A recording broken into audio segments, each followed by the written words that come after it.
Kamano bende Jotelogo chiwo paro mopogore kotenore koda weche mag kelo kwee kendo chungo tulo matimore e kind pinje manitiere Afrika ka bende ginyiso ni paro maduong' ewi tulo makamano en mondo mi pinje mantiere alwora mar Afrika obed piny mondo twaki mar mondo mi giyud duoko makare kotenore koda achiedh nade mag gihinyo yudo ka kod kacha. We are going to insist that Africa must get 2 permanent seats in the UN Security Council. We need to find a way of creating an environment of dialogue within our societies so that we can be able to prevent these differences, conflict ending up into violent confrontation between the various groups.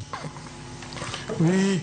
don't need to put a time span, but I'm sure that it is possible to end these